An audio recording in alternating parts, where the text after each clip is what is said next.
Applaudissez, on continue maintenant, donc c'est 169 coureurs. Voilà, c'est parti, le grand départ de Serrières en bruyère. Superbe départ et on va les voir passer à la vitesse grand V dans quelques minutes. Dimanche 14 juillet, Artemare, ville cœur du Tour, accueillait le départ de la 4e étape de cette 32e édition.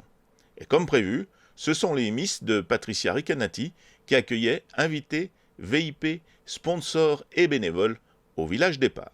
Cette année, c'est un nouveau chef qui préparait les repas.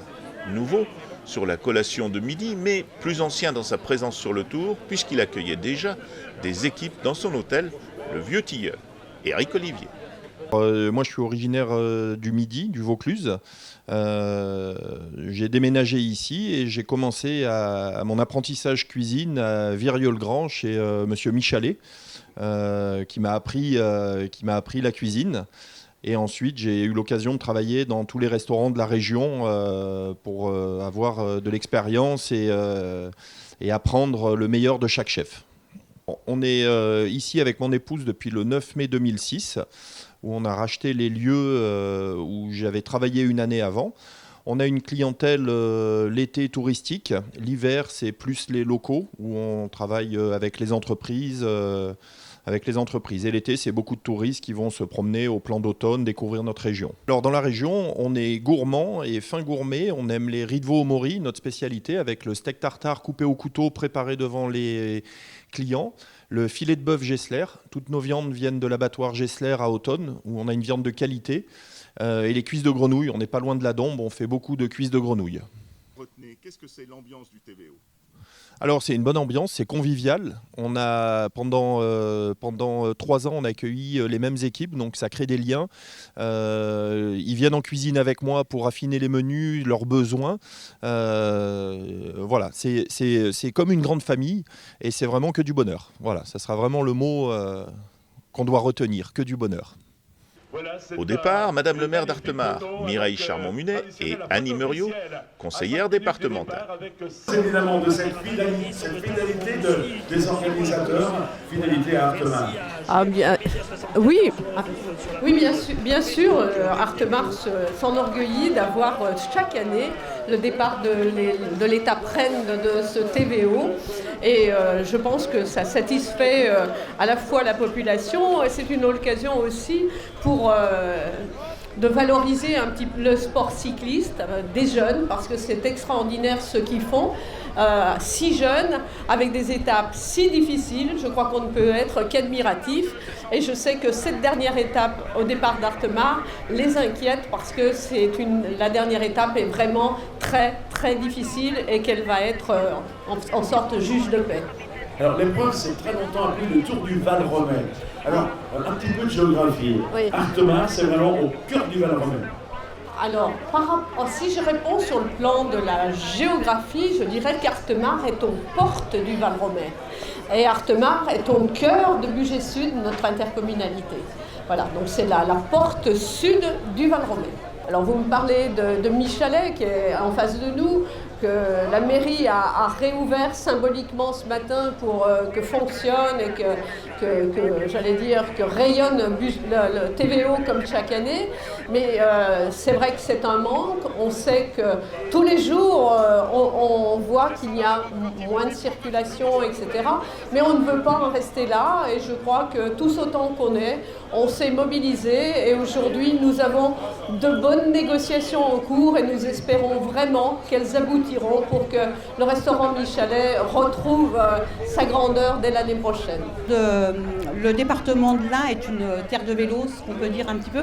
Et puis dernièrement, on a eu une arrivée du Tour de l'Ain au Grand Colombier. On a eu 3 passages du Tour de France.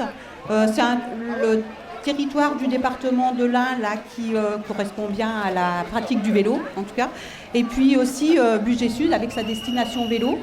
Le département de l'Ain a également son plan vélo, a acté un plan vélo pour aider toutes les collectivités pour le vélo. Voilà.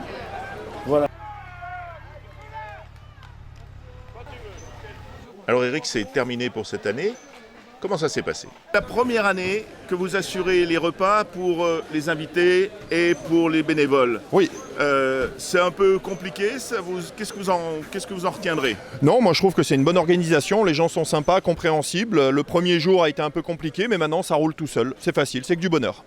Donc vous aurez un très bon souvenir de cette Tout à fait. 32e édition de l'Imbugé Valrometour. Tout à fait.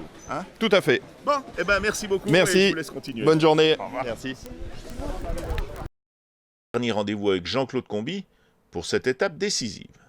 On se retrouve pour le direct sur la dernière étape, l'étape Rennes, l'étape de 106 km avec l'escalade des 4 grands cols de première catégorie aujourd'hui. Un dur programme avec le Richemont, le Cuvilla, la Rochette, avec la Vieille Lèbe à quelques kilomètres de l'arrivée. Ça va être une étape extraordinaire entre Artemar et Hauteville-Laune. Au classement général, le contre-la-montre n'a pas finalement fait des écarts importants hier, on s'y attendait un petit peu. Jago Willems est toujours leader, 4 secondes le sépare du deuxième Milan Paulus. Louis Coqueret, premier français de l'équipe Van Rysel à G2R La Mondiale, est à 10 secondes. On a ensuite un coureur écossais à 28 secondes, Oscar Onley. Joris Chaussinan est à 29 secondes. À 31 secondes, on a encore Jordan Labrosse et Ruben Thompson, le néo-zélandais, est là donc à 39 secondes. On a 50 coureurs en moins de 3 minutes. On sait qu'aujourd'hui, le vainqueur peut reprendre 3 minutes. On a vu par le passé un coureur qui avait plus de 3 minutes de retard au départ d'Artemar s'en aller seul et gagner le général en passant la ligne d'arrivée avec plus de 3 minutes d'avance. Donc l'étape va être très très ouverte. Il fait beau, il fait chaud, il y a beaucoup de monde sur cet Imbugé Valrometour. On s'attend à une étape extraordinaire. On va passer déjà 3 jours de toute beauté. Ça va être la grande bagarre dans quelques instants. On est à un peu moins d'un quart d'heure du départ. Vous le voyez, là les coureurs sont en train de passer au contrôle des braquets et se rapprochent maintenant sur la ligne d'arrivée. On va présenter au public les porteurs de maillots et le maillot jaune notamment Jago Willems dans quelques instants avec les élus de la ville et les partenaires. Et puis à 12h15, eh bien, ce sera le départ pour 106 km arrivés donc sur le plateau d'Hauteville, arrivé précisément à Hauteville-Laune.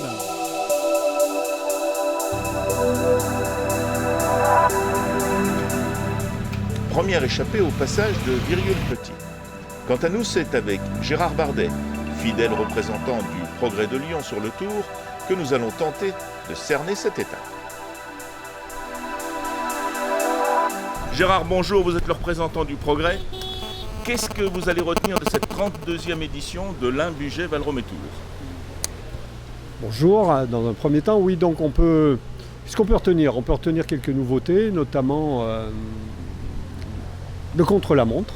Moi, je pense que ça marque l'édition. Il y a longtemps qu'on n'en avait pas eu sur le Valromey, il y en avait eu un lors de la 30e édition, voilà. Mais c'était en guise de prologue, donc c'était un petit peu moins sportif, on va dire. C'était un peu compliqué. Hein. Voilà, c'était compliqué. Là, on a vu un beau contre-la-montre sur un beau parcours dans un site magnifique. Bon, ce contre-la-montre n'a rien changé, il a simplement permis de regrouper les coureurs, je pense, et ce qui va donner lieu à une dernière étape, je pense, aujourd'hui, qui restera gravée. Parce que je ne vois pas bien comment les coureurs vont échapper à une bataille d'anthologie. Oui, parce qu'on a beaucoup de coureurs qui sont dans un temps relativement court. Voilà, je crois qu'ils sont 7 en 40 secondes. 40 secondes avec le menu proposé aujourd'hui, les 4 cols de Richemont, Cuvilla, La Rochette et la Vieille Lèbe. Voilà, et 40 secondes, c'est pas grand-chose. Alors, on peut se douter qu'en début d'étape, un garçon comme Milan Paulus va tout de suite aller chercher les bonifications pour reprendre un maillot jaune virtuel. Et puis après, il va y avoir un marquage. Moi, je pense que les choses vont se jouer dans la Vieille Lèbe, comme souvent d'ailleurs. Et quoi qu'il en soit, on aura un beau vainqueur. Voilà. Je crois peut-être un petit peu moins en les chances de l'équipe Van Rysel. C'est vrai qu'ils sont 4 dans les 8 premiers. Mais ce ne sont pas vraiment des grimpeurs. Je ne sais pas comment ils vont s'en sortir. Voilà. Mon favori, c'est sans doute Milan Paulus, qui est bien placé en embuscade, 2e du classement général. Alors on le suivra. Voilà. Merci beaucoup.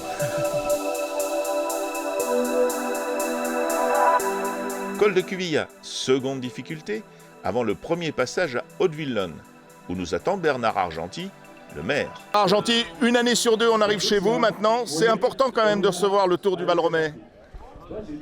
Pour nous, c'est une épreuve reine du budget, puis maintenant qu'il y a un rayonnement beaucoup plus large que le budget, d'ailleurs, le département, et voire au-delà, puisque c'est international. Donc pour nous, c'est très important, oui, et donc l'arrivée cette année, on fait un binôme avec les plans d'automne, et c'est très bien, une année sur deux, les plans d'automne ou Hauteville. Le col de la Rochette, avalé sous l'œil de Jean-Claude Comby, les coureurs redescendent sur le Val-Romey à près de 75 km/h. Vertigineux.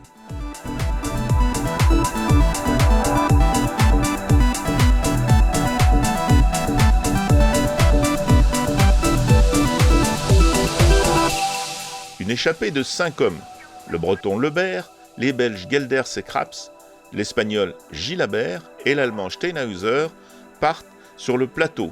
Mais à l'attaque du col de la Lèbe, c'est le coureur de Stuttgart, Georg Steinhauser, l'outsider, qui lâche tout le monde et s'offre le col avec 2 minutes 40 d'avance.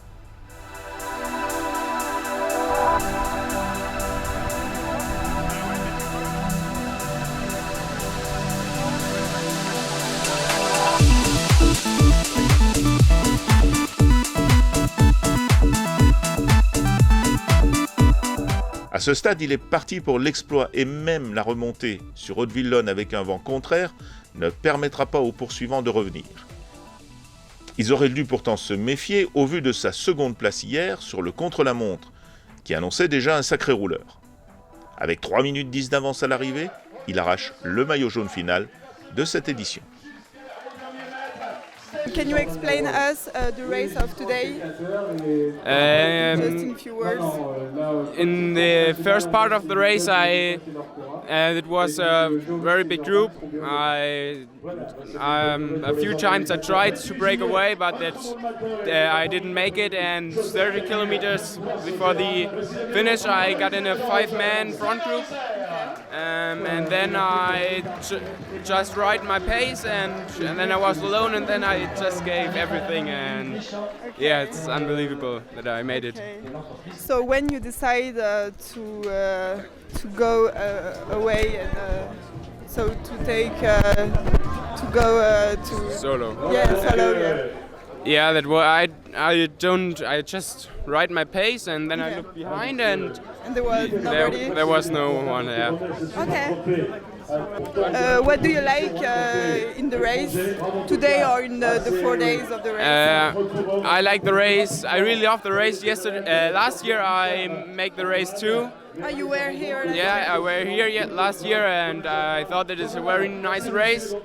And yeah, now I love it even more because I won. I like the mountains, and yeah, in Germany we don't have so big mountains. That is, I really like it. Yeah. And is there something you didn't like? No, I don't think. Okay. Thank you. Congratulations. Il a impressionné tous les suiveurs.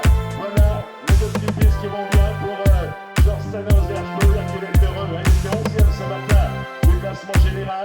Voilà avec Madame Marie-Hélène Deschamps et nos hôtels. Les blanchons, les couleurs, les maillots jaunes, le département de l'Ain. Et donc les nations cette fois-ci. Je pense, j'espère que je vais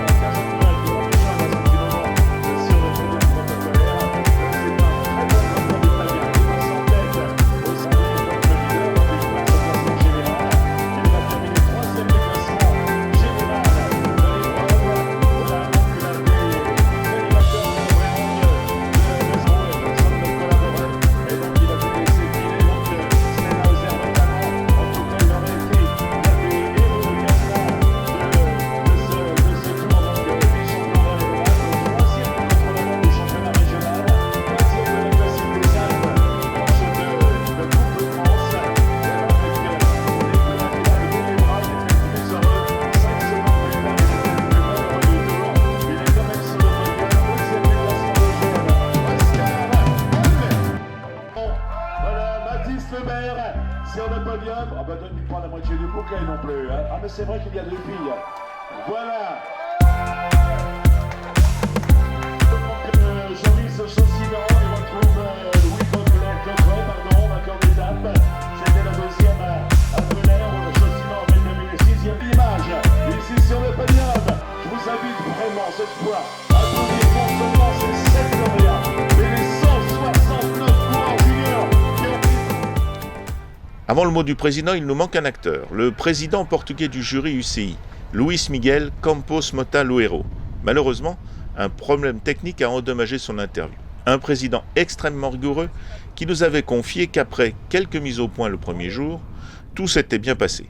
Et que la région, même s'il la connaissait déjà, le séduirait toujours. Maintenant, c'est à vous, président, pour le mot de la fin.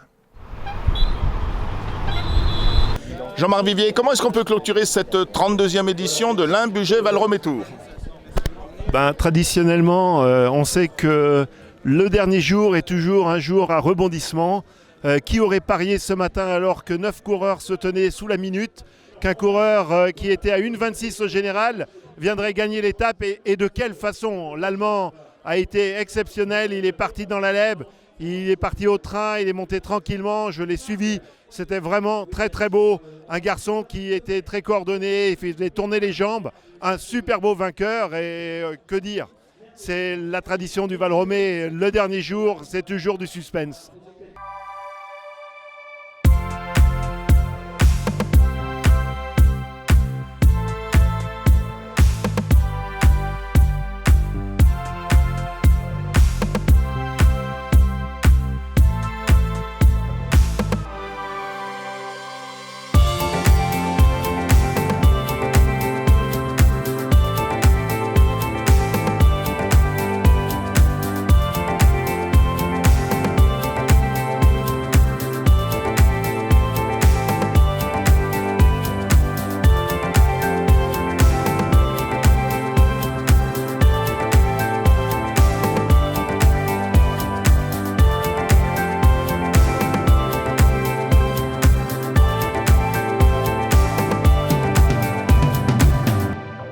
Voilà, donc ce qu'on voulait rajouter aussi, c'est que cette année, là, nous avec Jean-Fred, on s'entraîne, mais c'est pas cette année, hein, c'est pour 2020.